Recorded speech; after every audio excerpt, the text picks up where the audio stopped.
Greetings, citizens. Hey you beautiful creepy human being you, and welcome to today's true crime episode. I am so happy that you are here. I am so happy that somehow in all of this that we're forced to deal with on the day-to-day, today you and I were able to find each other on this crazy little planet that we call home. My name is Brittany or Bratterstein, whichever you prefer, and today we're going to be discussing the murder of 18-year-old Michelle DeMarzo. But before we get started, if you have not yet had the pleasure, please make sure to join the Brat Pack by subscribing and ringing that bell. I put out a new video every single week, sometimes 2 a week, and I would love to hang out with you. Yes, you specifically you, but I can only do that if you join the Brat Pack and become one of us. Now, before we get into the details of today's case, I first need to say a big thank you to the sponsor of today's video, and that is Aura. It's sponsors like Aura that make it possible for me to put out videos as consistently as I do, and I want to start this off with a question for you. And the question for you is this: have you ever Googled yourself or somebody you loved and been surprised to see just how much of yours or their personal information was on one of those public listing sites? Because what I tell you, it is far more common for your private information to get leaked out on the web. And that is because there are these things called data brokers who take your information and they sell it to people that you really don't want to have it, like spammers and robocallers. They can even find out where you live. I am not down with that sickness. I value my privacy and I value your privacy, and that's why I want to introduce you to Aura. Now, did you know, good news, bad news situation here, data brokers are legally required to remove your information if you ask them to? It sounds great, right? Except they make it almost impossible for you to even figure out who has your information. And that is one of the ways in which Aura comes in. They identify which of the pesky data brokers have your information, and they submit opt-out requests on your behalf. They do the work so that you do not have to. Now, when I first signed up for Aura, one of the very first things I did is I went to the data broker opt-out section because I was like, how many could really have my information? And it turns out like 30. And Aura had already submitted opt-out requests on my behalf. Thank you, Aura. They also do things like check and see if your information has been leaked on the dark web, and nobody wants their information leaked on the dark web. If you've been through it before, you know it is like years and years and years of trauma. Really, it's trauma. And they check to see if the passwords you use online for things like your banking are secure, which is very important because it's literally your money, which we all need to eat and live. And those are just a couple of examples of things that Aura does to keep you and your family safe from online threats that you just simply cannot see. Through just the Aura app, which is super easy to set up, by the way, you get things like parental controls, which I'm just getting closer and closer to needing, which is hurtful. The antivirus, they also help you with that. VPN, password management, identity theft insurance, and more. And you get it all in one place. There's no need for several different apps, and you get it all at one affordable price. Now listen, I'm not your mom. I can't tell you what to do, but what I can tell you is I don't want people to exploit and profit off of your personal information, and you don't have to let that happen. You can let Aura do the hard work for you by keeping you safe online. And of course, I've got great news for you today. Aura is offering members of the Brat Pack the opportunity to explore all they have to offer for free for 2 weeks through my link. So if all that sounds as good to you as it does to me, make sure to click the link in the description box, which is aura.com/Bratterstein, to let them know I'm the one that sent you. It really helps out my channel. And get your 14-day free trial to see if your personal information has been leaked online. And if it has, let Aura help you put a stop to it today. Now, I just want to say a big thank you to Aura for partnering with me on today's video. It's partners like Aura that make it possible for me to put out videos as consistently as I do. And a big thank you to you guys for always being so supportive of all my sponsors. You rock. Don't ever change. All right, with all that said, let's go ahead and get into this video. Now, this video is on a case that I stumbled upon. I stumbled upon this case on newspapers.com when I was researching another case, which is where I get so many different cases, let me tell you. And it's one of those cases that I found, first off, I couldn't stop reading about it because I was just like, this is so incredibly tragic. And when I decided I wanted to do a video on it, I started looking online, not just on newspapers.com. And I found that it was one of those cases that was really big in the area it happened when it happened. But for whatever reason, people just haven't been talking about it in recent years. Like, I got a ton of information on newspapers.com, but it was never translated into like online articles. I only found maybe 2 or 3 because it just seems like people didn't continue talking about it after it happened. Because it was in the 70s, it was a little bit ago, but some cases from the 70s, you can still find online articles, but that just isn't the case with this case. And it's one that I just feel like people should know about and that they're not going to stumble upon because of the fact that it's just on newspapers.com. So I wanted to talk about it with you guys because it's incredibly sad and truly terrifying. So today I'm going to tell you the entire story. I read all the things so that you do not have to. And at the end of this video, I want you to answer the question of the day. I'm going to give it to you now so you can have it kick around in your brain as we go through the details of this case. But of course, I want you to answer once you have something to go on. But the question of the day is this. Do you think that the sentence that Michelle's killer was given was long enough? Like, do you believe that that was justice considering the circumstances? Let me know all your thoughts in the comments below after we go through the details of this case. And now with all of that said, come gather around and let me tell you the story of the murder of Michelle DeMarzo. All right, so today we are going back a little bit. As I said, we're going to be jumping in our handy dandy time machine, and we are headed to June 20th, 1978. And it's about 9 a.m. and we are in the upper middle class neighborhood of about 2,800 people. And this was Cranford Township in New Jersey. It was on this day that a call came in to 911, and the woman on the other end of the line told the operator that she had just been going about her morning. It was normal. Everything was fine. But when she was out and about, she noticed that her garden, which was beans and tomatoes, had been trampled, which that in itself, I don't believe merits a 911 call. And I think he would agree. But there was more to the story. And that's that she told police that along with the trampled garden, she had found women's clothes strewn about, and the clothes were in rough shape. The bra, there was a bra found, it was ripped in two, and the slacks and panties appeared to have been ripped off of the wearer. So that definitely didn't look good. Police then, they get this call, they arrive at the area where she reported finding these things, and quickly a search party was formed. And that is because the same morning that these things are found, another call comes into 911, and that is a man reporting that his daughter is missing, that she wasn't in her bed when they woke up that morning. So basically, seeing that this is such a small area, remember it's under 30,000 people, and it's an area in the 70s where like crime wasn't happening, bad things weren't happening. It didn't seem like a coincidence that these women's clothes and this trampled garden was found on the same day that this girl goes missing. Like there's not a chance in their minds that these two things aren't related. The search party began searching as most search parties do. I would argue that all search parties do just that. And within hours, they stumbled upon a pretty horrific scene. And this was the badly beaten and nude body of 18-year-old Michelle DeMarzo, a senior who was just like a week away from graduating high school and beginning her adult life. But instead, she was found bludgeoned to death, hidden beneath twigs and leaves at the Cranford Conservation Center that was just a couple of miles away from her home.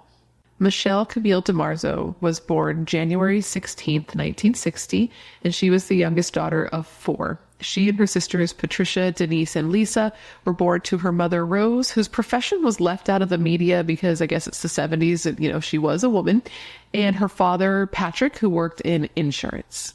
I guess it could be argued that maybe she didn't have an official job as well, and I just got really snarky there for no reason because, feminism.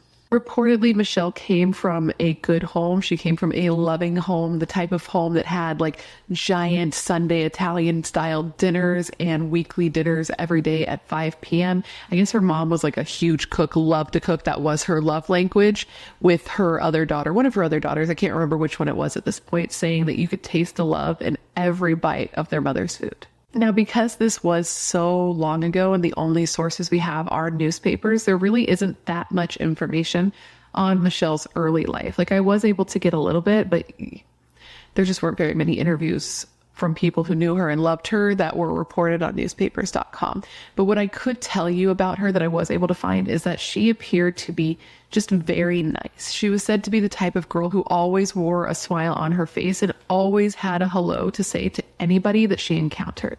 Annette, this girl who was a former classmate of Michelle, said that she was just like the whole package. She was pretty, she was popular, she was smart, she was, quote, the exact type of person that you wanted to be. And she added that she wasn't the only one that felt this way, that out of all the people who knew her, she never heard a person say anything bad about Michelle behind her back, which is huge for like high school kids, because high school kids can be vicious. Another one of Michelle's neighbors, this was a person named Jean, said of her, and I quote, Michelle was a doll. She was addicted to smiling. The people here can't imagine who would have done it since everyone really loved her. So she was all of those things, but she was also a responsible, resourceful 18-year-old. She had a office job that she would work after school. And since she was just about to graduate, she had plans after graduation to work there full time. But unfortunately, she was killed before that, and her body was actually found not far from her work. So now let's get back to when her body was found. And it was found about 200 yards from where her clothing was found earlier that morning. She was found, as I said, at the Cransford Conservation Center, which was on Birchwood Avenue, which was just about 2.5 miles from her home. And she was found just inside of this 10-foot fence that surrounded the center. And the center, by the way, was for recycling like garden trimmings, like leaves, things like that, which is why her body was found like buried under those things, because the area had a lot of them because it was used for recycling them. And though this seems like a weird place for her body to have been found, it seems like a place somebody was intentionally hiding her. This actually was a place that the local youths chose to hang out. It was like the popular hangout spot. Police were very quickly able to determine that this was the body of 18-year-old Michelle DeMarzo because, again, her family had reported her missing, so people were on the lookout for her. Reportedly, her family reported, or knew that she was missing, rather, on Tuesday morning, early Tuesday morning, like 1 a.m. Tuesday morning. Her sister Lisa had come home. I don't know where she was, but she had come home and found that Michelle was gone, but her items were in the house, like her keys, her pocketbook, and her shoes. So she's like, that's weird. So she woke up her parents and she's like, where is Michelle? And they were surprised to hear that she wasn't there, particularly her father, because he had heard her, or who he believed was her, come home that night. He says that Michelle had been at a yearbook signing party because, again, graduation was just about to happen, and he heard her come home at 10 p.m. and then didn't think she went anywhere again. He said that night he had actually got home 10 to 15 minutes before her. He heard her come in the house. He says he did hear the front door open and close again about 5 to 10 minutes later, but he didn't realize she left. Which, this is how I saw it reported most, that her sister came home at 1 a.m., realized she was missing, woke up, the parents had told them. But I did also see one reporting that said that her parents noticed she was missing at 7 a.m.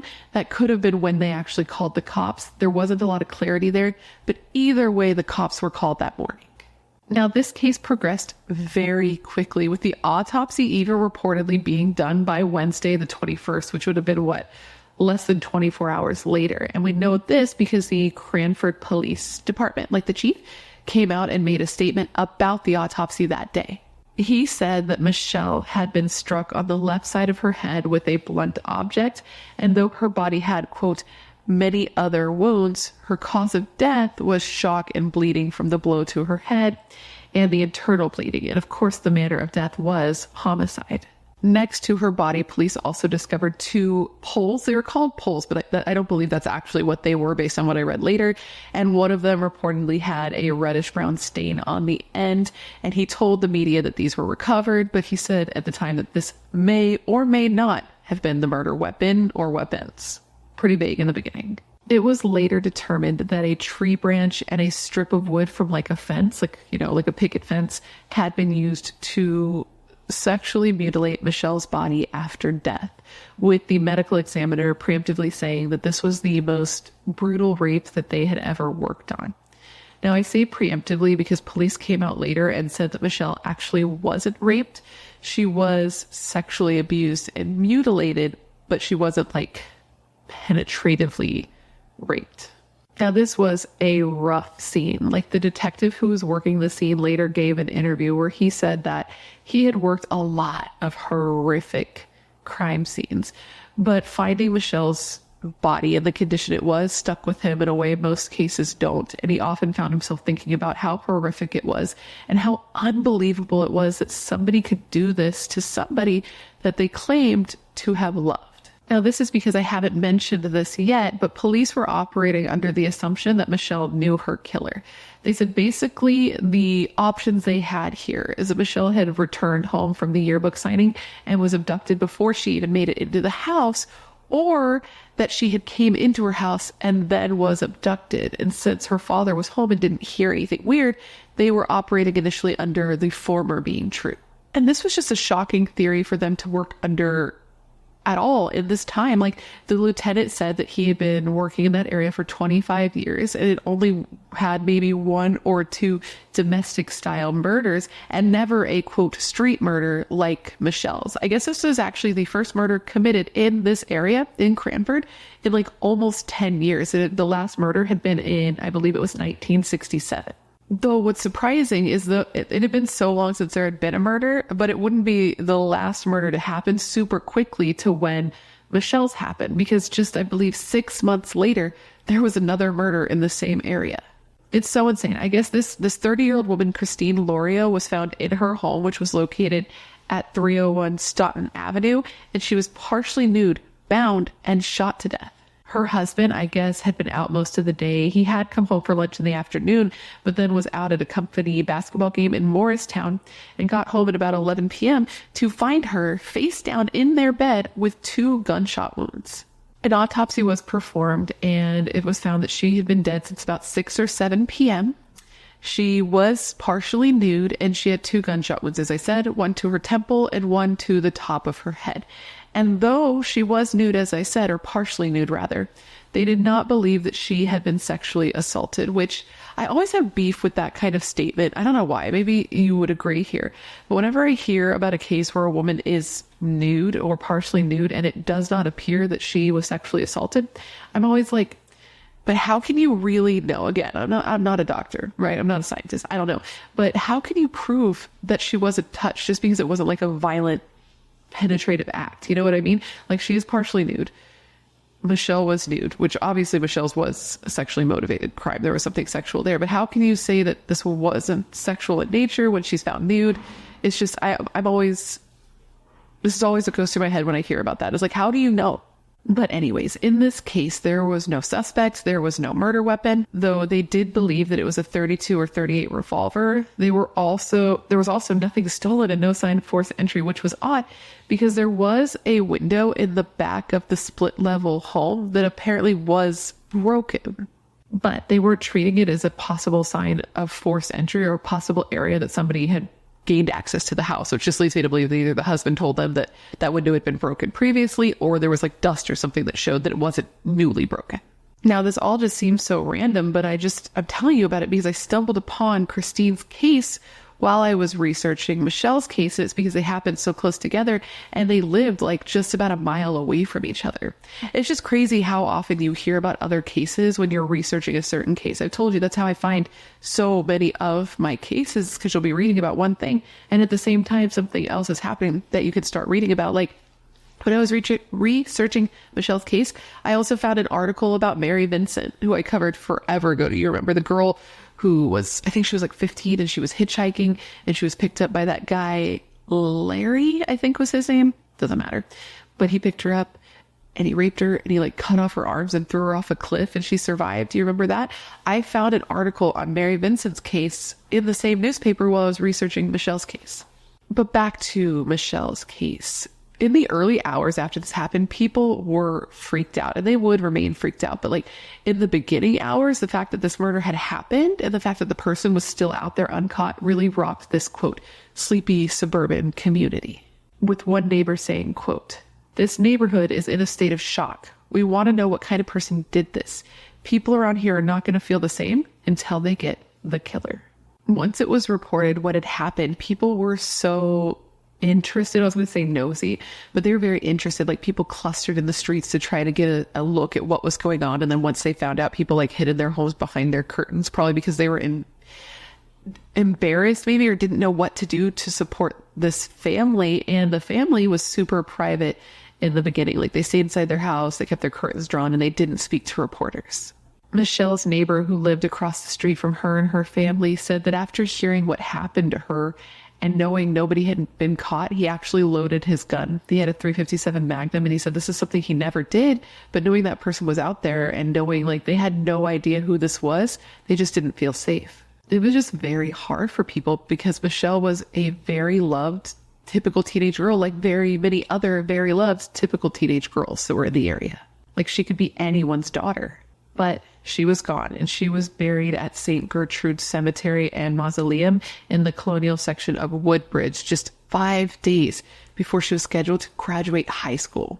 and 3 days after her body was found. And her funeral, man, as I'm sure you can imagine, was incredibly sad. More than 400 people crowded into St. Anne's Roman Catholic Church, with it being so full that another 200 people were forced to sit outside because they couldn't fit inside. And this included some of her close friends and one of her cousins.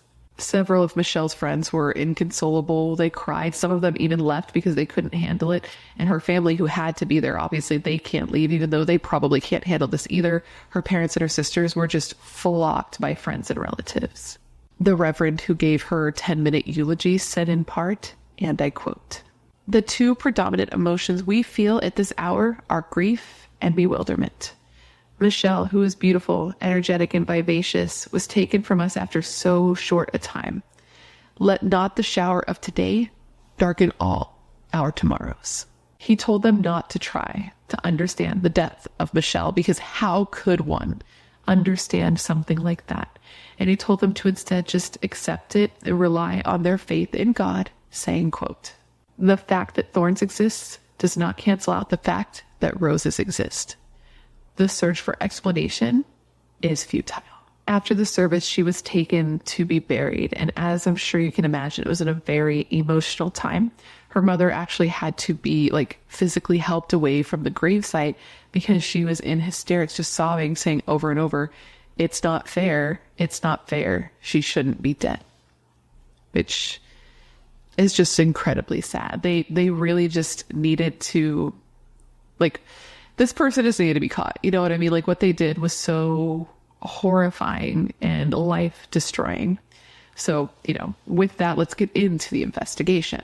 Immediately upon learning that she was dead, several of Michelle's friends, neighbors, classmates, they came, and even some ex-boyfriends, they came to the police station of their own free will to give information. They were like, let us help however we can.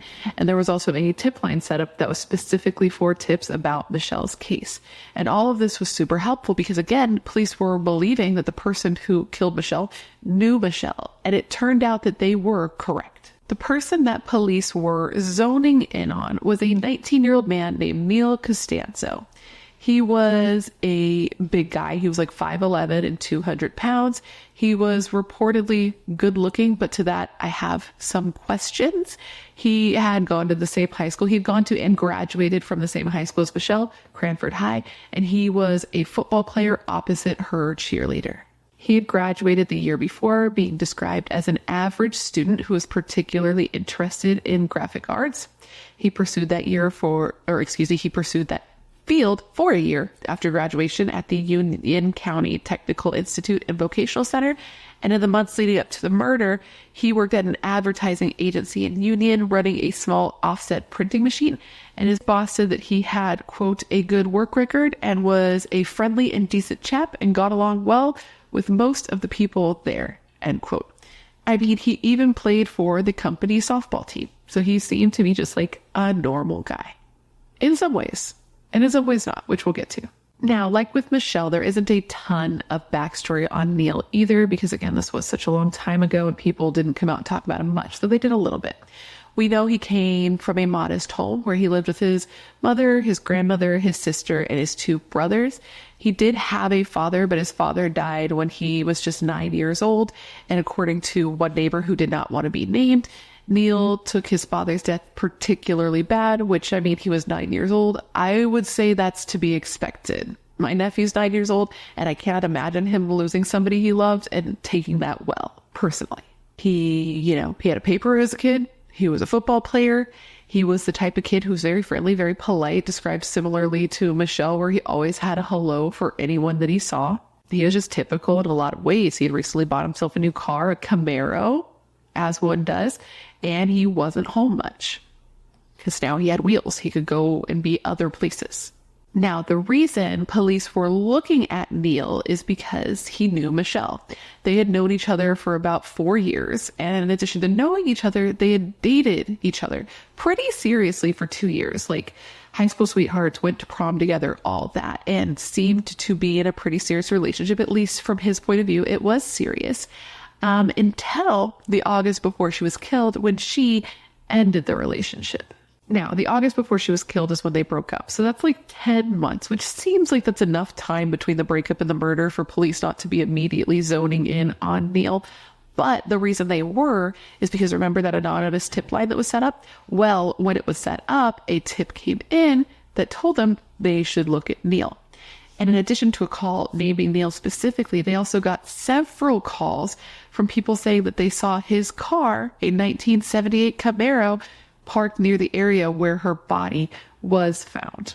And police later said that these tips that came in were crucial to them being able to quickly apprehend a suspect. Now, in reading about Neil, I found that there were differing in opinions when it came to who he was as a person, which I think is pretty common for most people. But his was pretty drastically different. With one article I read, the title of it encapsulating this perfectly when it said, it was called, quote, "Murder Suspect Called Pleasant and Violent." How one can be both of those things at the same time is beyond me.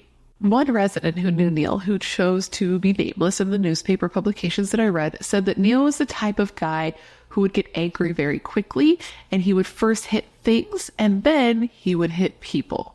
Another person who knew Neil, this was actually his boss. Neil worked at a restaurant for like 2 years, and his employer came out and said that Neil had a, quote, "very bad temper," adding that Neil was a very persistent person. He has very persistent people. I guess that still kind of works. He was a very persistent person and wanted things his way all of the time. There was no like compromising with Neil Constanzo. And it wasn't just his former boss that said this. It wasn't just like one person who came out after. This was like the general consensus with people. Students and administrators at Cranford High School, where he and Michelle had both gone, said that he had an explosive temper that was triggered by even the slightest provocation, which sounds like mega red flags. But then people were like, oh, he had no red flags. I'm like, was it just common for guys to be explosively angry all the time? Which maybe. We weren't exactly teaching coping skills back in the day. Child development hadn't been studied enough, but it's like, those sound to me, to 2024 Brittany, like red flags. Also, apparently this wasn't Neil's first run-in with the law. He was arrested in 1976, so 2 years before the murder, for assaulting a 70-year-old crossing guard because the crossing guard asked him and like a group of people he was with if they had been throwing apples at him.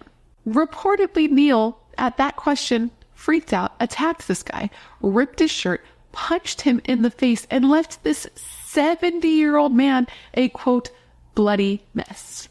But don't worry.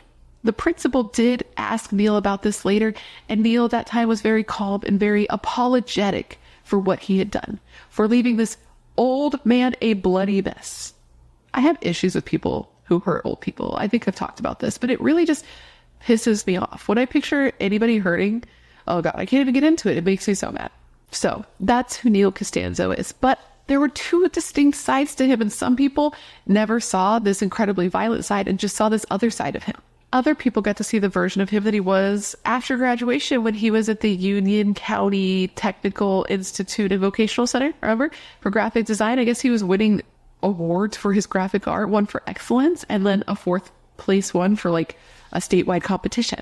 His instructor at this school, who Neil seems to have grown very close with, said that he was shocked to hear that Neil had been arrested for this or was being looked at for this because Neil was such a good student, and that he was shaken to hear that Neil could be involved in something like this. He added that Neil was a spirited boy who he always got along with. And in reading the articles from this particular man, it seems that he had a soft spot for Neil because he said that like Neil's mom had told him that he was one of the few people who had not given up on Neil. So I can imagine that having that sort of influence over a young person's life as a teacher would be incredibly valuable. So learning that this person who you have this sweet relationship with was involved with something like this could be very difficult to learn. But back to that. On Wednesday, June 21st, 1978, police went to the Clark bowling alley at 9 p.m. And they went there because Neil was very big on bowling. This was another thing he was really into. So they go there at about 9 p.m. and they find him in the parking lot and they take him in for questioning. And by 2 a.m. that following morning, so what, 9, 10, 11, 12, 5 hours later, Neil was being arrested for murder. So all of this happened very quickly. Apparently, while being questioned for those 5 hours between being picked up and being arrested, Neil was very calm, very cooperative, and very remorseful, which is just wild because he was this like calm, cooperative person and eventually broke down and admitted to everything. He said that he was sorry and he needed to come clean and admitted that he had murdered Michelle. In his account of what happened, he said that that night he had been out drinking with friends. He had gone to a couple different bars before heading to Michelle's house to wait for her to come home from that yearbook signing party. He said once she got home, he was able to convince her to willingly go with him to the area where her body was later found. He said that they parked next to the recycling center and got out of the car and started to walk together. And this is when he brought up the conversation about being exclusive again. He wanted them to get back together and be in a relationship. And he said that she said no, that she wanted to continue to date other people. It was at this point that a fight broke out, a scuffle began, and she received the injuries that ended up taking her life. He reportedly told the cops that after he hit her, after the first blow, he believed that she was dead, but that he couldn't really remember what happened after that, adding specifically, quote, "It was all like a dream, like I wasn't really there." But he was. He was there, and he did it. He hit her, and then he took her body and he drug it inside the fenced area of the conservation center, and then he hit her over and over and over. He told police about this, and then he also went there and he showed them the area. He showed them the limb from the tree that he had used, and he found a fence post that was similar to the one he had used to mutilate her body after the fact. Which that's the thing, is he's saying like, oh, I don't even know what happened. It's like I hit her once and she was gone. But what about what you did after the fact? What about her being stripped? And what about her being abused sexually after? Like, that's the difference. That's the difference between an angry one hit, which is still absolutely horrible. But that's the difference in, there's something else. There's something else up there with you, man. So he was arrested, obviously, and he was held without bail initially, but then eventually his bail got switched to $100,000. Once it was revealed that Neil was the one who was arrested and was responsible and had admitted to the murder of Michelle, people were shocked. This seemingly normal, well-liked 19-year-old who had, quote, no notable red flags was like hard for people to believe, with one neighbor saying of this quote, "When I heard the girl had been killed, I said I hope they catch the guy who did it. Then, when you find out they arrested someone you know for the murder, it's sickening." Police got search warrants for Neil's home and Neil's car, and they were able to uncover, quote, physical evidence that matched Neil's story and led towards the arrest. So they never came out and said what this physical evidence was. And then after this happened, police came out and they made a statement saying who was responsible and why they believed he did it. They came out and said everything. This actually became an issue too, police like coming out and saying this publicly, and it made a whole hullabaloo with the American Civil Liberties Union coming out that the, quote, broad public statements made by the prosecutor and police chief raised, quote, very serious doubts as to whether it would be possible for Neil to now get an unbiased jury because of the statements that the police made. They said that not only did they doubt they'd be able to get an unbiased jury in that area, but they doubted they'd be able to get an unbiased jury in the northeastern United States, and even said that they were thinking of taking disciplinary action against the people who made these statements. They came out and they were like, listen, they got a little sassy. They were like, I understand that it's really tempting for some officers to come out and say things that can help them get on TV. But in doing so, they are sort of compromising and endangering the rights of the defendant. They were like, listen, I know you want to be on TV, but shut the fuck up, basically. Now, as I'm sure you can imagine, after the news of this murder, who was killed and who was arrested got out, the media descended upon this little town, and people were not here for it, particularly the people Michelle's age, because I guess like the reporters came to the high school to try to interview people and were said to have been heckled by Michelle's classmates to the point that they were run out of the school and they weren't even able to do their interviews, which is something that does happen. It does happen. I think I mentioned in a case before, like a video before, that after my friends were killed, the reporters came to the area trying to interview people and trying to do a news story. And a big group of my friends went and were like, I'm going to need you to fucking go. like it happened yesterday. Maybe take some time. Because, you know, you're in a heightened state emotionally, and you just got to read the room a little bit. The room was red, and the news crew left. The principal of their school just said that he believed the kids had enough at this point, that they were filled with grief to a point that they couldn't handle it anymore. Because though Michelle was the first person who had been murdered in, 10 years, this was not the first student and friend that this school, that these kids had lost in recent years. Months before Michelle's murder, shortly after a football game, a student named Bruce Haynes, he was a halfback on the Cransford High football team, collapsed and died right after a football game from a brain aneurysm. And another, Stacy Goldstein, died in the fall after battling a long illness. So these kids had seen some loss. It was just a lot all at once. And now Michelle, and in such a brutal way. And for Michelle, the flags at the school were hung at half-mast until her funeral happened. Now, people were reasonably freaking out after this because this was such an unusual thing to happen in this place. And especially at this time, it's the 70s. This is when everything started happening. You know what I mean? When death just started being everywhere and people started locking their doors, locking their windows. Kids weren't allowed to go anywhere. And this energy stuck past just this time in this area. There was a woman who had lived in this area at the time and said after this happened, that was it. Something changed inside of her. And after that, she would never let her kids go anywhere without her. So they couldn't go to the general store or anywhere without her because she was worried that something would happen to them, because now she was confronted with the fact that something could. Everyone was just on high alert. And in addition to people being freaked out, they were pissed. Before they figured out who did this, there was a man who worked as a service station attendant who claimed to have had an insurance policy through Michelle's dad, so kind of had an idea of who she was.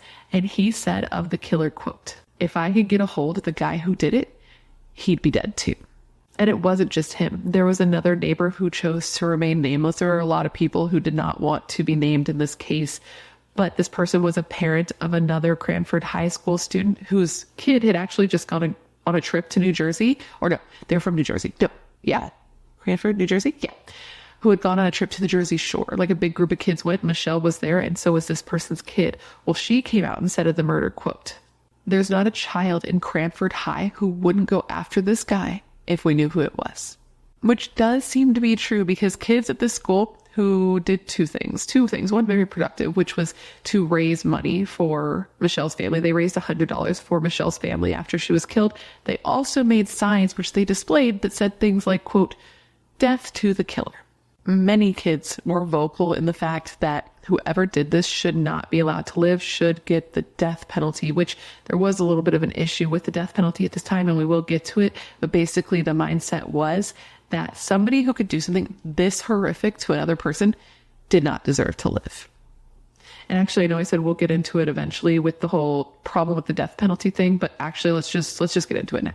At this time in New Jersey, they did not have the death penalty anymore, but it was in the process of being restored. Basically, a bill that would make it so that a person found guilty of first-degree murder could get the death penalty had been approved by the state assembly, but it was going to the governor, and it was expected to be rejected by the governor. So these kids were against that. They wanted the death penalty reinstated, and went as far as during the classes, the graduating classes, what was it called? Exercises, I think is what it was called, which is something I haven't heard of, but I believe it was just during graduation, but they refer to it as the graduating exercises. Let me know if I'm wrong if you're from the era. I wasn't alive yet, 10 years before me, but during this graduation, I believe, one of the graduates, her name was Eileen, and she was actually one of Michelle's best friends. She gave a speech where she told everybody, she's like, graduates, parents, everybody here, take a pen and write a letter to the governor begging him to reinstate the death penalty, because one, this fool needs to die, and two, it would be a great help to Michelle's family.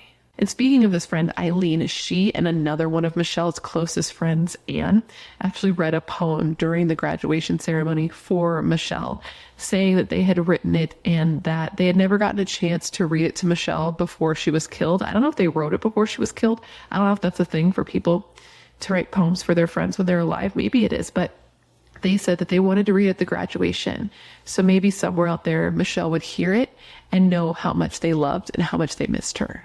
Oh, and for the record, since Michelle was set to graduate and she wasn't able to walk the stage with the other 461 students that were graduating that day, her parents did receive her diploma in a private ceremony at their home. But it's just so fucked because instead of getting to watch their baby girl, their youngest daughter, walk the stage and graduate, they had to sit back and just wait for their child's killer's trial. After he was arrested, Neil, he pled innocent, which I found to be an interesting distinction because it specifically said that he pled innocent, not that he pled not guilty. And after this plea was entered, the judge actually issued a gag order, which is probably why I couldn't find as many interview statements from people who knew Michelle, because the gag order made it so that the press couldn't release interviews from people, and also so that like the police, the lawyers, anybody related to the case couldn't go out and say anything to the media. And this gag order actually came as a result of the complaints from the American Civil Liberties Union, because of what the people from the police department came out and said in interviews about, I told you, So this is how they got in trouble. They're the gag order. Now, when this case went to trial, Neil's attorney just tried to say that in the 10 months since the two broke up, Neil had been brooding over the breakup. He was not taking it well. And in the night of the murder, he was in a state of, quote, total inebriation. So not his fault. Not his fault. And this is the most ridiculous thing I've ever heard in my entire life. Okay, when I read this, let me tell you, I was like, you said that. You said that and you meant it and you tried, and that's wild. But you miss 100% of the shots you don't take is what I'll say for this guy. He said that, when the two were together, an argument ensued, right? And a fight happened. And that he burst into a rage, Neil burst into a rage and started to punch and violently shake Michelle. Okay? And the whole like sexual mutilation and her being nude thing? You remember? He tried to explain this away by saying that the veracity with which Neil used his ability to shake Michelle. Let's try that sentence again. The passion, the strength that he used to shake Michelle caused her clothes to just fly right off her body. That's how that happened. He shook them off. The bra ripped in two from the violent shaking. And her pants and her slacks and her panties also removed from the violent shaking. Not from anything weird and sexual on Neil's part. This guy's got a job. That's all I'm saying. Now, despite the defense having what appeared to be a really shit case, the prosecution still ended up giving Neil a plea deal, which I do not understand this choice because it just seems like, I get not wanting to like spend the money on a trial, but it just seems like it's so clear here that they would have won, that they should have just done it, but they didn't. So initially, as I said, he pled innocent, but with the plea deal, he ended up changing his plea from innocent to guilty of murder while armed, which is something that I had not heard of before. I don't know if it still exists or if it's just like an old-timey thing, or if it does exist, it's just a New Jersey thing. Either could very well be true. But, this is what he did. And poor little Neil sat there all sullen and withdrawn, staring down at his handcuffed hands while the proceedings played out. He should have been jumping with joy that he wasn't going to get life in prison or the death penalty, you know what I mean? But sullen and withdrawn also works. Perhaps he was jumping with joy on the inside. During the same hearing, he also entered a plea of no contest to second-degree murder because that was also part of his plea agreement. Basically, he told the court that he didn't remember. He didn't remember beating or sexually abusing Michelle's body after the fact. He said that in his life, he experienced many episodes of memory loss. And during the hearing and during the police interviews, he gave several different accounts of exactly what happened. Because, he couldn't remember. Now, even though Michelle's dad pleaded with the state to reinstate the death penalty because he wanted Neil dead as fuck, he and his wife Rose both said that he should not be alive in jail while their daughter is dead in the ground. With his plea deal, he was facing a max of 30 years in prison for the second-degree murder charge and an additional 5 years for the murder while armed charge. That was it. His max would have been 35 years. Neil Constanzo was subsequently sentenced to 27 to 35 years in prison in November of 1978.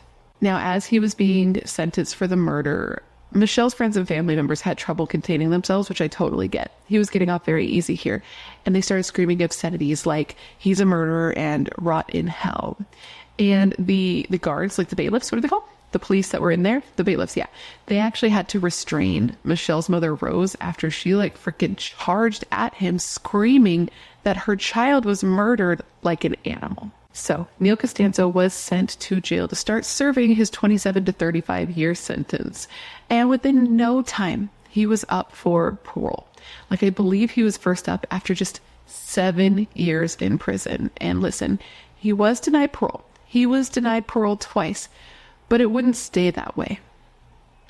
Despite Michelle's father doing everything in his power to keep Neil behind bars, including going out and getting a, a petition signed by I think it was 10,000 people, which, fun fact, at this time, a quote, new program, it's new then, not now, had been put into effect in New Jersey called the Victim Input Program, which essentially made it so that testimony or statements from victims or their survivors could be read during parole hearings for first or second degree criminals. At this time, only 62 people had taken advantage of this new right, and reportedly, none of them went as hard as Patrick DeMarzo. He said because this was such a new thing, he had no idea if his input was going to be successful, but he felt like he needed to say something and felt like the input from the community, all those signatures, needed to be submitted so that his daughter wouldn't have died in vain. And reportedly, there was only one other case that even came close to the amount of outcry. The number of people begging for this guy to stay in jail behind bars. There was only one other case that even came close, because 10,000 signatures at that time was a lot. The next closest case was the parole of this man named Thomas Trantino, who was convicted in 1964 of the murders of 2 policemen. The outcry on this case, though, actually caused the board to give him another 10 years, with 5.5 of that being served before he got parole. So it showed that going and doing this could work, which gave her family some hope. But despite that, despite her father's tireless efforts to keep Neil in jail, on Wednesday, July 24th, 1991, the parole board announced that Neil Constanzo was going to be released. Neil's attorney did release a statement where he said he understands the anguish that Michelle's family feels, but added that if Neil was able to do the things that he needed to do to be released, then he should be released just like any other prisoner. And the parole board basically said, listen, I know this is frustrating for people, but he is going to have a bunch of rules that he has to follow when he's released. To which I say that he had one really big rule to follow before he was arrested, and that was, don't fucking murder people. And yet he still did do that. He broke that rule. But now, they believe that he would be following all the rules real good.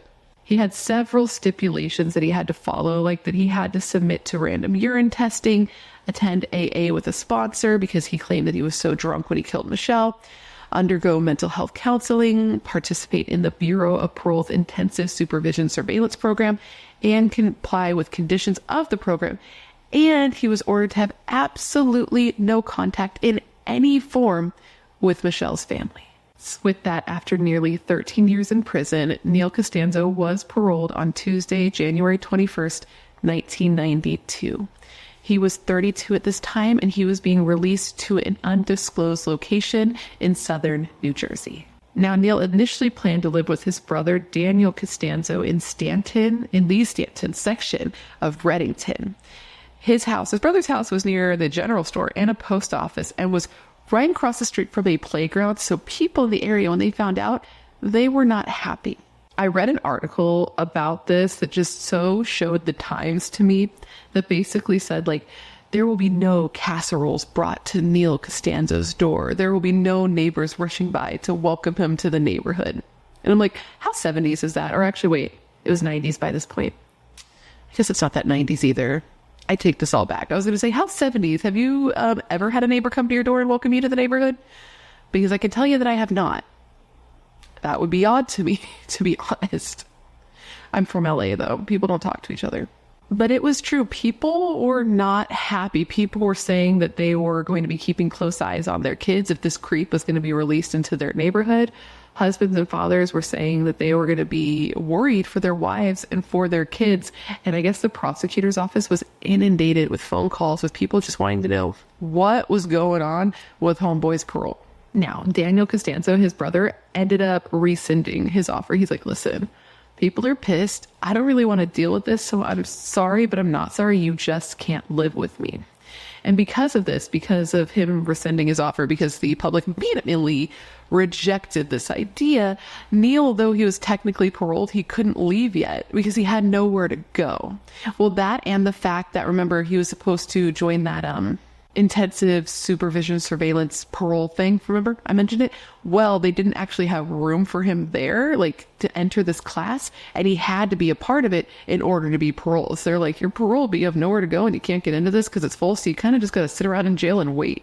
And it's not like he had to live with a relative. He didn't actually have to live with anyone, but he had to prove to the parole people that he had a home, that he had a job, and that he was able to work and make enough money in order to support himself. And I mean, while he was in jail, he did earn like an associate's degree. So he did have the capability to do that, but it was just like, is that going to happen? So what it ended up coming down to is that he was either going to get sent to live with another brother, or the parole board was going to end up putting him in like a boarding house. Because it's not like he could just go back and live with his mother in Cranford, where people were super pissed that he was released and still raw from the murder he committed because it hadn't even been 2 decades. It's like just happened. But the time would come when Neil Constanzo would be released. And when he was finally released, they decided not to release. How many times am I going to say release? One more time. They decided not to release the specifics of where he was going to be. 2 more times.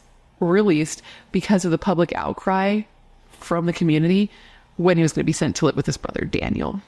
The parole board basically said, like, we understand people's concern about a, quote, dangerous person being released into that area, but in our opinion, we are not releasing a dangerous person. Like, we wouldn't do that. They said specifically of this, and I quote, if we thought he was a threat, we wouldn't be paroling him. And I'm curious what you guys think about that. How do you feel about that statement? Because it's like, I get it, but also we have seen 13 years doesn't seem long enough for what he did specifically. So they did release him after less than 13 years, after what some people would call a slap on the wrist. I am some people. 32-year-old Neil Constanzo was released somewhere in South Jersey to stay with a, quote, non-relative. Now, as I said, they did try to keep it a secret, but it ended up being leaked where he was released eventually.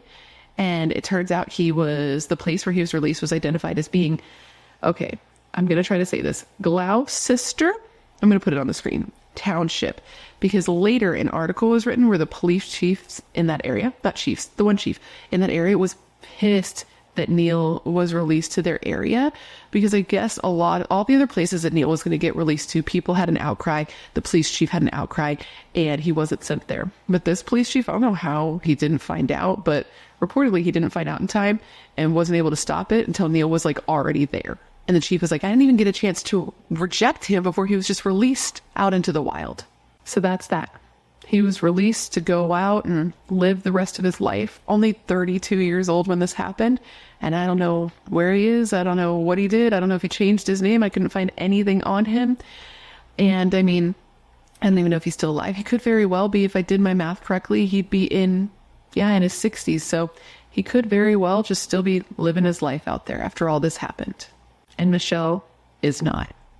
Her poor family, dude. After Michelle's death, her family did the best they could to, do something for her memory, and a scholarship fund was established by the Rahway Italian American Club in her memory. The fund was said to benefit a disadvantaged Union County senior seeking a college education, with them saying that they wanted to honor Michelle's memory by giving another youngster the opportunity to attain all the promise that Michelle didn't get to fulfill. An opportunity to attain their full potential. A full potential that was stolen from Michelle the day that Neil Constanzo murdered her. And with that, my friends, is the story of the murder of Michelle DeMarzo. I hope you found my telling of this to be informative. I hope I gave you all the information you would want when looking into this case. And of course, I just want to thank you for remembering Michelle with me today. Now, considering everything I told you throughout this video, I want to revisit the question of the day, and that was this. Do you think Neil Constanzo's sentence was long enough for the murder of Michelle? Do you think he should ever have been released? Because I get that he was young, right? And the idea of keeping somebody that young for like their whole lives, I'm sure is still a difficult decision. And in the 70s, when murder wasn't as much of a fucking everyday occurrence as it is now, it would be hard. But it's like, he murdered someone. And he didn't just murder somebody. He viciously murdered her. And after he killed her, he drug her to an area she couldn't be seen and stripped her and sexually mutilated her body. You know what I mean? That doesn't seem like the type of thing that just, whoops, you do one day. I don't care how drunk you are. I don't care how drunk I am. You're never going to catch me doing something like that. So I'm kind of like, I don't know. What do you think? Let me know all your thoughts in the comments below. But anyways, guys, before you leave, please don't forget to leave me a comment down below with whatever case you'd like to see me cover in the future. As you know, I have a long list of cases, and whenever you leave me a suggestion, I put it on the list with your name next to it so I can give you a shout out. I love looking into the cases you guys suggest because they're often cases I haven't heard of or cases that need more coverage. And I know you're filled with great ideas and great taste, otherwise you would not be here. Before you leave, please don't forget to join the Brat Pack by subscribing and ringing that bell. I put out a new video every single week, sometimes 2 a week, and I would love to hang out with you. Yes, you, specifically you, but I can only do that if you join the Brat Pack and become one of us. One of us. And if you want to hang out more consistently, all my social media is listed down below, along with a link to my membership and a link to my merch store. And now with all of that said, I just want to thank you for being here when you could literally be anywhere else in the world. That is tight. You are tight. Please stay safe and be a better person than you were yesterday. And I hope to see you in my next video. Bye.